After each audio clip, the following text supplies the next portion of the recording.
नमस्ते एंड अस्सलाम वालेकुम ऑल ऑफ़ यू। आज का जो हमारा यूनिट है वो है neuro muscular dysfunction in the children कि कौन से ऐसे न्यूरो डिसफंक्शंस है चिल्ड्रन में जिनको हम आज डिस्कस करेंगे। तो सबसे पहले हम डिस्कस करते हैं cerebral Plassey. Cerebral Plassey is a physical disabilities that effect the momentum and postures.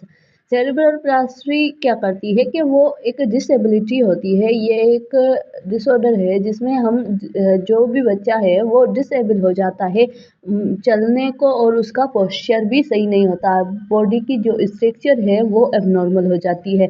Cerebral means के ब्रेन, जो ब्रेन है वो सही से काम ना करे, और प्लासी मीन्स कि कंट्रोल ना हो हमारे जितने भी जो कोई भी अगर पेशेंट है सीपी चाइल्ड है तो उसमें लेक ऑफ मसल कंट्रोल, उसमें मसल की कंट्रोल बिल्कुल कम होगी।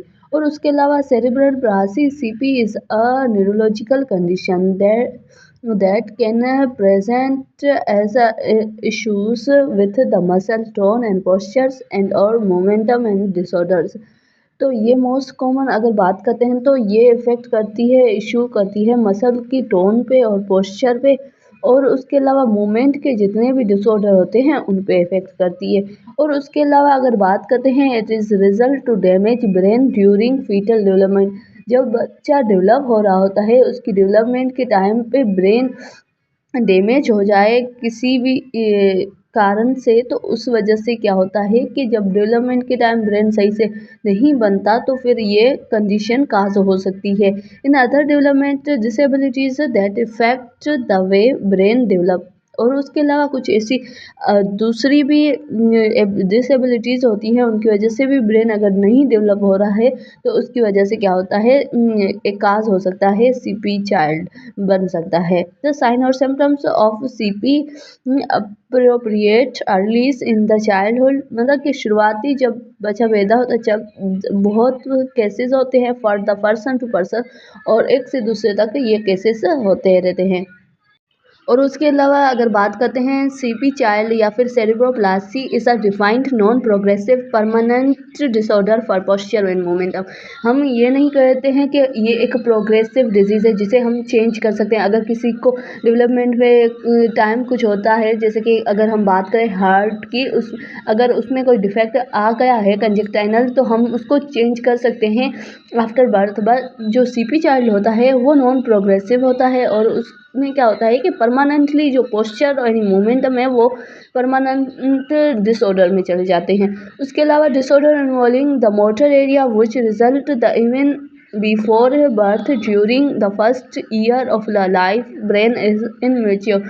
जब बर्थ होती है उसके जो पहले ईयर में क्या होता है कि ब्रेन इमेच्योर होता है, तब वो एक काज कर सकता है। उसके अलावा some incident for the cerebral palsy is a 7/1000, मतलब 1000 में 7 ऐसे केसेस पाए जाते हैं लिव बर्थ, जब बच्चे पैदा होते हैं तब। उसके बाद बात करते हैं जैसे कि रिस्क फैक्टर की। Premature birth babies born before 28 weeks of gestational have a highest risk for overall.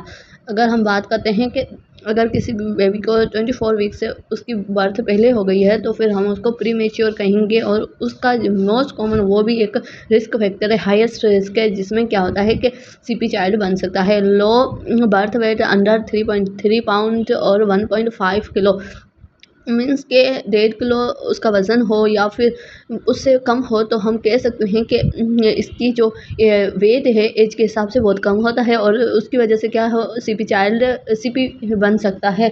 तो उसके अलावा अगर बात करते हैं substance that use for pregnant women's, कुछ ऐसे सब्सटेंस है जो अगर प्रेग्नेंट वुमेन इंटेक करती है तो उसकी वजह से भी हो सकता है। और उसके अलावा conditions affecting the pregnancy such as pre eclampsia and multiple fetus twins triplet ETC. और उसके अलावा दूसरे भी कंडीशंस और infection that affect placenta and amniotic fluid होता है वहाँ पे इफेक्ट करती है। तो ये चीज़ें क्या है कि मोस्ट कॉमन अगर हम देखते हैं किसी चिल्ड्रन में रिस्क फैक्टर के तौर पे, तो ये चीज़ें रिस्क फैक्टर हो सकती है एक न्यू बॉर्न में। तो इटियोलॉजी की बात करते हैं तो इटियोलॉजी में सबसे पहले क्या आता है, cerebral palsy happens because of the damage the part of the brain the control momentum. इसमें क्या होता है कि जो ब्रेन का जो पार्ट होता है वो डैमेज होता है, जो कंट्रोल करता है मोमेंटम को, वो क्या होता है, डैमेज हो जाता है। The damage might not affect just sections which can cause other problems. और उसके अलावा अगर छोटा ऐसा कोई डिफेक्ट है तो फिर वो क्या करता है कि कम से कम अगर इफ़ेक्ट कराता है, अगर दूसरी भी उसके हिसाब से दूसरे भी काज हो सकते हैं और प्रॉब्लम्स क्रिएट हो सकती है।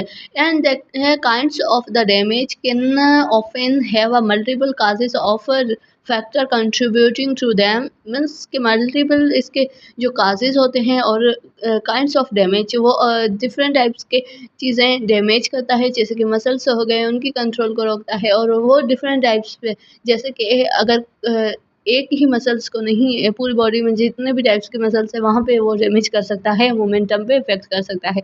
और उसके अलावा बहुत ज़्यादा कंट्रीब्यूटिंग फैक्टर्स भी होते हैं, इसके मल्टीपल काज़ होते हैं। और damage they can happen the different types including before, during and after birth. Damaging the birth makeup 80% of the causes after birth. मतलब 80% जो काजेज़ होते हैं वो बर्थ के बाद होते हैं एक चिल्ड्रन में। और उसके अलावा 10% अगर हम बात करते हैं मेकअप ऑफ द 10% से में बर्थ के जो टाइम भी होते हैं, डैमेज बिफोर बर्थ 80% होता है और आफ्टर बर्थ से 10% होता है। मीन्स कि जब उसकी डेवलपमेंट हो रही है होती है तभी ही उसको एक हम कह सकते हैं कि ऐसी कंडीशन हो सकती है, रिस्क फैक्टर हो सकता है, उसकी वजह से क्या होता है कि CP चाइल्ड होने के बहुत ही ज़्यादा चांसेस होते हैं, 80% होते हैं।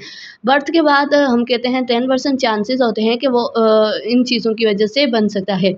और उसके अलावा अगर बात करें cause before and during birth, before और ड्यूरिंग अगर हम बात करते हैं तो प्रीमेच्योर बर्थ अगर है कोई बेबी तो हम कहते हैं ड्यूरिंग बर्थ एबनॉर्मलिटी हो सकती है, CP कंडीशन काज हो सकती है। उसके अलावा congenital malformations due to the this repetitions in the fetal brain development. जब फीटल का ब्रेन डेवलप हो रहा था तब कोई ऐसी मेल फंक्शंस मीन्स कंजेक्टाइनल कोई ऐसा डिफेक्ट हो गया है, चेंजेस हो गई है, तो उसकी वजह से हो सकता है। Infection in the cerebral nervous system, जो सेरिब्रल नर्वस सिस्टम या फिर ब्रेन स्पाइनल कार्ड में जो भी इन्फेक्शन हुआ है उसकी वजह से भी ये काज हो सकता है कि जो बच्चा CP कंडीशन में चला जा सकता है।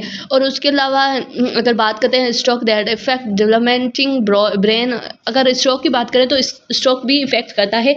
अगर किसी बच्चे का ब्रेन डेवलप हो रहा है उस टाइम अगर कोई ऐसी कंडीशन आती है जिसकी वजह से स्ट्रोक होता है तो वो भी इफ़ेक्ट कर सकता है। उसके अलावा अगर बात करते हैं lack of blood flow and oxygen in fetal brain, कम वहाँ पे ब्रेन पे अगर हम कहते हैं ऑक्सीजन हो और ब्लड फ्लो कम हो तो उसकी वजह से भी क्या होता है कि वो एज अ डेवलपमेंट के टाइम पे वो उसकी एबनॉर्मलिटी या फिर डैमेजिंग हो सकती है ब्रेन में। न्यूबॉर्न्स हाइपोग्लाइसेमिया, अगर न्यूबॉर्न में हाइपोग्लाइसेमिया है कंडीशन तो वो क्या करेंगे, फिट्स हो गए, सीजर्स हो गए, उसकी वजह से क्या होगा कि वो एबनॉर्मल ब्रेन बन सकता है, उसकी फंक्शन है वो एबनॉर्मल बन सकते हैं। उसकी वजह से भी क्या होगा कि काज हो सकता है CP कंडीशंस इन चिल्ड्रेन। अगर हम बात करते हैं चिल्ड्रेन की तो चिल्ड्रेन में अगर हम बिफोर बर्थ की बात करते हैं तो फिर उसमें बहुत सारी चीज़ें आती है, जैसे कि अगर प्रीमेच्योर बेबी है वो एट द बर्थ के टाइम हम बात करते हैं वो हो जाए, या फिर इन्फेक्शन कोई हो जाए मदर को उसकी वजह से, या फिर ब्रेन उसका कोई उसमें अगर सही से ब्लड फ्लो ये सब ना हो तभी भी हो सकता है। अगर डेवलपमेंट के टाइम पे ये चीज़ें उसकी प्रॉपर ना हो, किसी चीज़ की वजह से, किसी ट्रामा की वजह से, किसी मेडिसिन्स की वजह से, कोई भी कंजक्टाइनल डिफेक्ट की वजह से क्या हो कि ब्रेन इफेक्टेड हो फीटस का, तो वो हम कह सकते हैं कि वो हो गया बिफोर बर्थ। अगर आफ्टर बर्थ की बात करते हैं तो प्रीमेच्योरिटी होगी। उसके अलावा अगर सही माल फंक्शंस जैसे कि माल प्रैक्टिस करते हैं, और उसके अलावा अगर प्रीमेच्योरिटी है या फिर एनवायरनमेंट है तो वो सब क्या है कि वो काज हो सकता है, या फिर हाइपोग्लाइसेमिया कंडीशंस है बच्चे में तो वो सब काज करवाती है CP कंडीशंस को। और उसके अलावा आफ्टर बर्थ की बात करते हैं। आफ्टर बर्थ में हम बोल रहे हैं इंसिडेंशनल एक्सीडेंटली इंजरी, कोई इंजरी हो जाए बर्थ के टाइम, या फिर हम कह सकते हैं जैसे कि ऑक्सीजन की कमी होने की वजह से कोई अनकॉन्शियस या और डेथ भी हो सकती है। ये चीज़ें कंडीशन का हो, या फिर इन्फेक्शन हो, स्ट्रोक हो, ब्लीडिंग हो, और या फिर अराउंड देयर ब्रेन कोई भी ऐसी कंडीशन हो, या फिर जॉइंटिक कंडीशन हो या फिर कोई और भी ऐसी टॉक्सिक या फिर बिल्डअप बिलिरुबिन, इन चीज़ों की वजह से क्या होता है कि हम कह सकते हैं अल्ब्यूमिन की डेवलपमेंट हो। ये सब चीज़ें क्या है कि ये बर्थ के बाद हमें न्यू बॉर्न में देखनी होती है, चीज़ें सारी मेंटेन करनी होती है। अगर हम इस चीज़ों को मेंटेन नहीं करते तो वो भी एक हम कह सकते हैं काज हो सकता है सीपी कंडीशन का। और उसके अलावा अगर बात करते हैं टाइप्स ऑफ सेरिब्रोप्लासी की, तो इसके डिफरेंट टाइप्स ऑफ है सेरिब्रोप्लासी के। इसके मेन 3 टाइप्स है, जिसमें एसेप्टिक एंड डिसकाइनेटिक एंड मिक्स्ड, ये 3 इसके टाइप्स हैं। सबसे पहले अगर हम सेप्टिक देखते हैं, the spastic involving muscles tenderness and spasms sudden involuntary muscular constructions. अगर कंसंट्रेशंस एबनॉर्मल हो, इनवॉलेंटरी अगर वो एक मूवमेंट कर रहा हो या फिर टाइटनेस उसमें हो जाए, तो हम उसको भी कहते हैं, उसको हम फर्स्ट टाइप में कंसीडर करते हैं। इसमें क्या होता है, सेप्टिक मीन्स कि एक इनवॉलेंटरी कोई मूवमेंट हो और स्टिफनेस हो जाए, टाइटनेस हो जाए, मसल्स की अनकंट्रोल हो जाए सडनली, अचानक की, तो उसको हम फर्स्ट में कंसीडर करते हैं। सेकंड में हम कंसीडर क्या करते हैं, involve issues with the muscle control, कि अगर हम कुछ मसल्स को हम कंट्रोल, जैसे कि उसकी मोमेंटम है, हम हमारा वॉलेंट्री हमारे मसल्स काम करते हैं, जो अगर स्केलेटल मसल्स है वो वॉलेंट्री काम कर रहे हैं। अगर वो इनवॉलेंट्री या फिर कुछ ऐसा कंट्रोल है उसमें इन्वॉल्वमेंट में इश्यूज आ जाए, तो फिर वो क्या है कि नॉर्मली काम नहीं कर सकते, तो उसको हम कह सकते हैं डिसकाइनेटिक। और उसके अलावा मिक्स की बात करते हैं, this type involves features of the both spastic and dyskinetic types, means इसमें मिक्स्ड में दोनों होते हैं। जैसे कि हम कह सकते हैं, जैसे इसमें दोनों टाइप्स होते हैं, हम कहते हैं डिसकाइनेटिक एंड सेप्टिक दोनों होते हैं। तो इसमें हम देखते हैं क्या कि इसमें जो है ना कंट्रोल भी मसल्स का नहीं होता है, उसमें भी इश्यू होता है और टाइटनेस भी हो जाती है सडनली। तो इसमें एक्सप्लोर आल्सो ऑर्गेनाइज्ड सब types of the CP they pattern based on their parts of the body, के इनके जो सब टाइप है उनको हम देखते हैं, तो कुछ ऐसे टाइप्स भी होते हैं जो पार्ट्स ऑफ बॉडी के कोई सिर्फ एक बॉडी के पार्ट में हो और कोई मतलब डिफरेंट पार्ट के सब से हमने इसके टाइप्स रखे हैं, वो आपको इसके पैटर्न से बताते हैं। जैसे कि डिप्लेजिक में हम कहते हैं इफेक्ट इन आर्म। अगर हम बात डिप्लेजिक की करते हैं तो उसमें आर्म्स इफेक्ट होती है।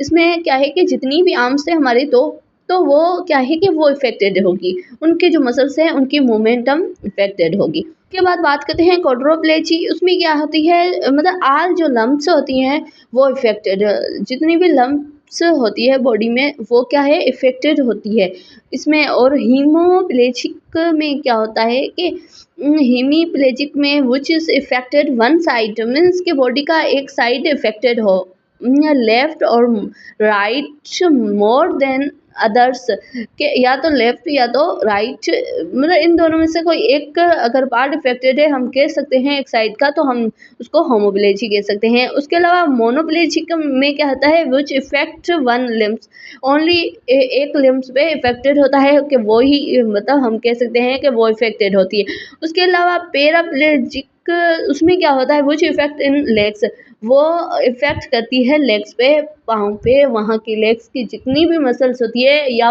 वो एबनॉर्मल हो जाती है। इनकी डिफरेंट टाइप्स है। मेन अगर बात करें तो हम 3 टाइप को देखते हैं। अगर बॉडी के जो कुछ पार्ट्स हैं, स्पेसिफिक पार्ट्स को लेके अगर बात करते हैं, तो डिफरेंट 6 मतलब के डिफरेंट 5 और टाइप्स हैं, जिसमें फर्स्ट में हमने जैसे कि पढ़ा उनके आर्म्स पे इफेक्ट होता है, सेकंड में हमने पढ़ा कि ओनली लिम्स पे, आल जो लम्प्स होती हैं उस पे इफेक्ट होता है, या फिर हम कह सकते हैं कि राइट या लेफ्ट साइड, मतलब कि एक साइड पे इफेक्ट होता है। और उसके अलावा मोनोप्लेजी में हमने देखा कि वन लम्प्स इफेक्टेड होती है। और उसके अलावा अगर पैराप्लेजी में देखा तो अफेक्टेड इन लेग्स इफेक्टेड होती है। तो इनका क्या है कि डिफरेंट, इससे हम सब टाइप्स इसके ये हो सकते हैं एज अ बॉडी के पार्ट के हिसाब से। जैसे इस डायग्राम में आप अच्छे तरीके से देख सकते हैं, जैसे कि हमने यहाँ देखा होमोप्लेजी मीन्स के एक साइड इफेक्टेड है। और उसके अलावा अगर दो डिस्प्लेजी में देखते हैं तो जो हमारे लेग्स हैं वो इफ़ेक्टेड है, उसके बाद आर्म्स और लेग्स दोनों इफ़ेक्टेड है। और उसके अलावा अगर डिफरेंट टाइप्स के हमने डिफरेंट चीज़ें इनमें देखी है कि कौन सी आर्म्स लेग्स सही है और कौन सी इफ़ेक्टेड है और कौन सी कैरियर का वो बन सकती है इफ़ेक्टेड। तो इसमें क्या है कि हमने इसके हिसाब से क्या है कंसीडर किए हैं इसके टाइप्स। इसके अलावा क्लिनिकल फीचर्स देखते हैं इसमें तो follow they hypotonic up to the age of the 6 month, then they are hypertonic means के जो हाइपोटोनिक में होता है वो 6 मंथ के बाद हाइपरटोनिक कंडीशन में वो चला जाता है। उसके अलावा पुअर जो है ना किसी भी चीज़ को शक करना वो शिकिंग नहीं कर पाता है, पुअर शिकिंग, अल्टर्ड मसल स्टोन्स, अगर हम कहते हैं कि मसल स्टोन्स भी सही नहीं होती है, एंड डिले मोटर डेवलपमेंट, उसकी जो मोटर डेवलपमेंट है वो बहुत ही डिले होती है, पुअर हेड कंट्रोल, वो सही से सर को उठा नहीं सकता, हेड कंट्रोल नहीं कर सकता। उसके अलावा अनस्टैंडिंग्स फॉर द क्लिशिप गए एंड अनकोऑर्डिनेट मोमेंटम, कुछ ऐसी मोमेंटम है वो नहीं कर सकता। उसके अलावा chest infections due to the incoordinate of the chest muscles, अगर चेस्ट के मसल्स इनकोऑर्डिनेट है तो उसकी वजह से क्या होगा, इन्फेक्शन भी हो सकता है। और उसके अलावा difficulty in speaking, swallow and reading and writing, अगर वो कोई सीपी चाइल्ड है तो फिर वो क्या है डिफ़िकल्टी होगी उसको स्वालो करने में क्योंकि मसल्स इफेक्टेड होते हैं। उसके अलावा उसको स्पीकिंग में भी डिफ़िकल्टी, स्वाइलिंग में भी डिफ़िकल्टी, उसके अलावा रीडिंग और राइटिंग में भी डिफ़िकल्टी क्योंकि इस रीडिंग और राइटिंग में भी मसल्स का काम होता है। और विजुअल डिस्टर्बेंस क्योंकि इसमें क्या है कि ब्रेन इफेक्टेड होता है तो उसकी वजह से ऑप्टिक नर्व भी डैमेज हो सकती है, विजुअल डिफ़िकल्टी भी हो सकती है, डिसबैलेंस हो सकती है। उसके अलावा अदर कंडीशंस हो सकती हैं इस बच्चे में। और उसके अलावा बात करते हैं डायग्नोस टेस्ट की, तो डायग्नोस टेस्ट में हम सबसे पहले देखते हैं ब्लड एंड यूरिन टेस्ट, उसके अलावा CT scan end of head, और सीटी स्कैन करवाते हैं हेड का, और उसके अलावा इलेक्ट्रोकार्डियोग्राम जो हम करवाते हैं मोस्ट कॉमन ईईजी जो होती है, जो इलेक्ट्रोकार्डियोग्राम हम ब्रेन के लिए करवाते हैं वो करवाएंगे। उसके अलावा हेयरिंग स्क्रीनिंग ये टेस्ट करवाएंगे कि वो सुन कितना रहा है। उसके अलावा एमआरआई कराएंगे हेड का और विजुअल टेस्ट करवाएंगे। ये चीज़ें हम डायग्नोस टेस्ट में देखते हैं कि सीपी चाइल्ड है उसमें हम मोस्ट कॉमन डायग्नोस के लिए ये चीज़ें करवाते हैं। और उसके अलावा बात करते हैं प्रिवेंशन या फिर मैनेजमेंट की, तो मैनेज एंड प्रिवेंशन सबसे पहले आता है the treatment of the child with the cerebral palsy consist of physical and occupational therapy, हम फिजिकल और ऑक्यूपेशनल थेरापी देंगे उसको ताकि क्या हो कि थेरापी के थ्रू उसकी जो मसल की मूवमेंट है उसको हम थोड़ा कर सके। और उसके अलावा कंट्रोल ऑफ द सीजर्स, अगर किसी पेशेंट को सीवियर कंडीशन है ब्रेन सेरिब्रोप्लास्टी की तो उसको सीजर्स आएंगे, उसको हम कंट्रोल करेंगे। और उसके अलावा स्टिचिंग्स जो होती है एक्सरसाइज वो करवाएंगे।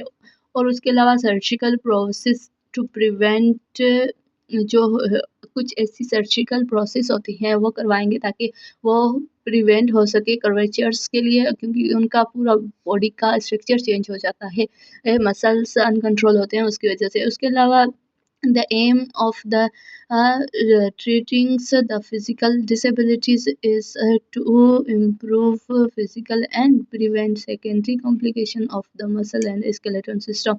और उसके अलावा ट्रीट करेंगे उसकी जो फिजिकल डिसेबिलिटीज़ है उसको ट्रीट करेंगे और इम्प्रूव करेंगे जो भी उनके फंक्शंस है उसको, और कॉम्प्लिकेशन है मस्क्यूलोस्केलेटन सिस्टम के उनको कम करेंगे हम।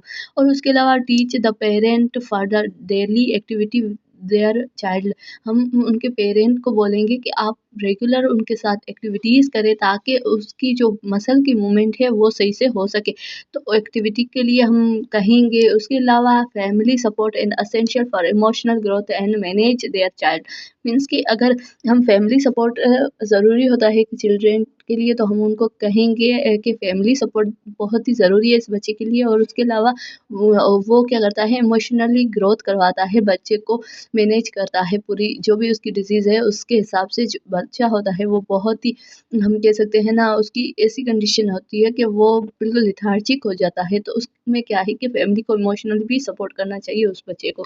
और उसके अलावा अगर एक्सरसाइज की बात करते हैं तो ये एक बहुत ही ज़रूरी होता है। किसी अगर सीपी चाइल्ड है तो उसमें एक्सरसाइज करवाना बहुत ज़रूरी होता है, ताकि जो मसल्स डैमेज हैं वो भी थोड़ा उसमें भी थोड़ी चेंज हो सके फिजिकली। और उसके अलावा जो दूसरे मसल्स हैं उनमें भी एट्रोफी ना हो, उसकी वजह से हमें क्या है कि उसका पोस्चर है ना उसको मेंटेन करके रखना होता है। इसलिए हमें एक्सरसाइज करवाना बहुत ही ज़रूरी होता है।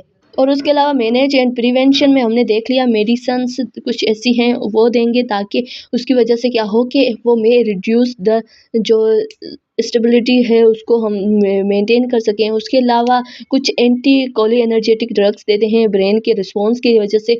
और उसके अलावा प्रोग्नोसिस डिपेंड्स ऑन सीवियरिटी। अगर अगर ज़्यादा सीवियरिटी की कंडीशन में है तो उसके हिसाब से हम उसको ट्रीटमेंट देंगे। ये क्या है कि प्रिवेंशन ट्रीटमेंट है जो हम अगर किसी को हो गया है तो प्रिवेंशन के लिए देते हैं। और उसके अलावा बात करते हैं नर्सिंग केयर की, तो encourage early intervention and participations in the school programmes.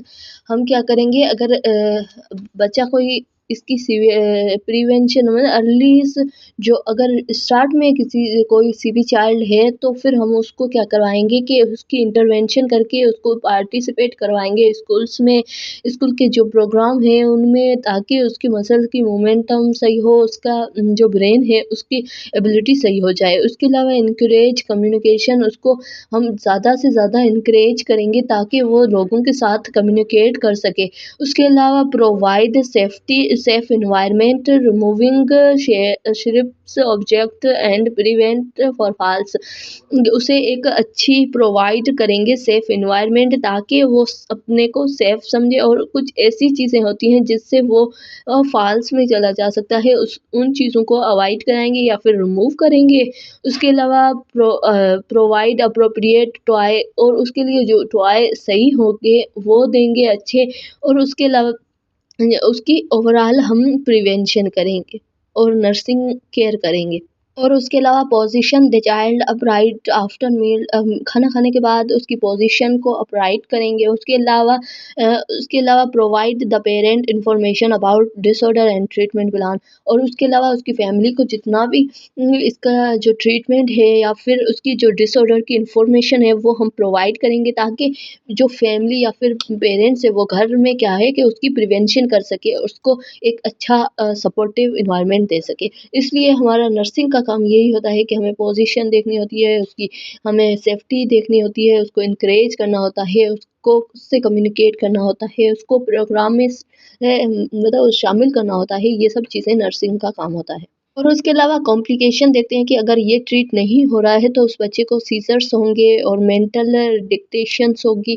ये बहुत ही हम कह सकते हैं कॉमन है। अगर किसी भी चीज़ अगर ब्रेन से है तो वहाँ क्या करता है, एब्नॉर्मलिटी इलेक्ट्रोलाइट्स को इम्बैलेंस करती है, इलेक्ट्रिक सिग्नल को इम्बैलेंस करती है, उसकी वजह से सीजर हो सकता है। या फिर मेंटल डिक्टेट, अगर सेरेब्रोप्लेसी है तो मेंटल पे बहुत इफेक्ट पड़ेगा, मेमोरी पे, इन चीज़ों पे। और उसके अलावा सेकेंडरी स्पीच डिफेक्ट हम देखते हैं, स्पीच डिफेक्ट। उसके अलावा impairment of the speech vision and hearings, हम देखते हैं कि वो स्पीच नहीं कर पाएगा, हेयर नहीं कर पाएगा, और उसके अलावा देख नहीं पाएगा। और function for frequently present for various degree of the combination. उसके अलावा और भी ज़्यादा जो हम कहते हैं फंक्शन वो भी इफेक्टेड होते हैं, क्योंकि हमारा जो ब्रेन होता है वो किसी भी अगर सीपी चाइल्ड में वो एबनॉर्मल बन जाता है।